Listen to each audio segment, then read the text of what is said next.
Hello and welcome to Ivy Times TV. I'm Marisa Christian. Today I'm joined by Alan Huffman to talk about all things Independence Day, or July 4th. Alan, what was the most interesting thing you learned about the obscure history about the 4th of July? We're the farthest from the sun that the Earth ever gets. That was the most interesting thing to me. I was just looking at the big picture of what happened on the 4th of July, and the big picture is that the Earth is the farthest that it gets from the sun on this date, which is kind of interesting to me considering it's really hot.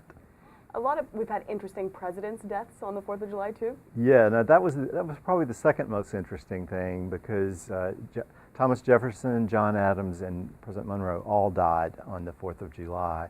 And Adams and Jefferson died on the 50th anniversary of the signing of the Declaration of Independence, which they both signed, which is kind of weird, actually, right? And I'm sure for every president after, it was like, yeah, 4th of July, I'll be glad to get this behind.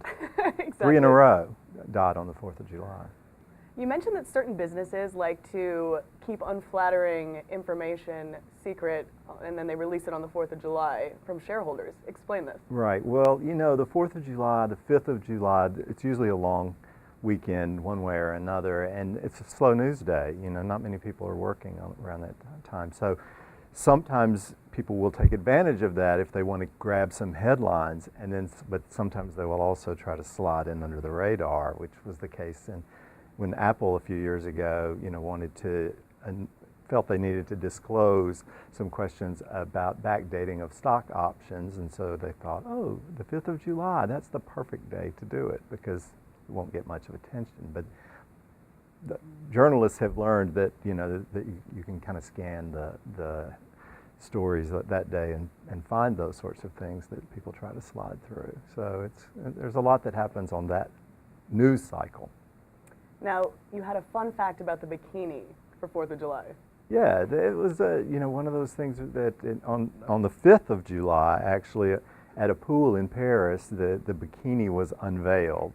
And once you start delving into the bikinis, there's like Roman murals that show women wearing bikinis. But at the end of the war, where in this century at least, the closest that women had come had been really modest two-piece swimming suits. But July the 5th, 1946, after the war, there was this sense of liberation, and a designer unveiled the bikini and named it after the place where the atomic blast had been tested.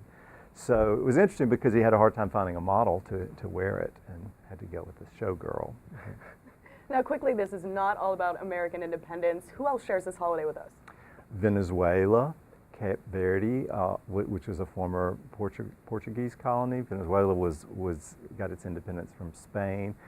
The Philippines actually got their official independence from us on the 4th of July. So those are and Algeria got its independence from France. So. Well, fascinating. Alan, thank you for joining us. Thank you.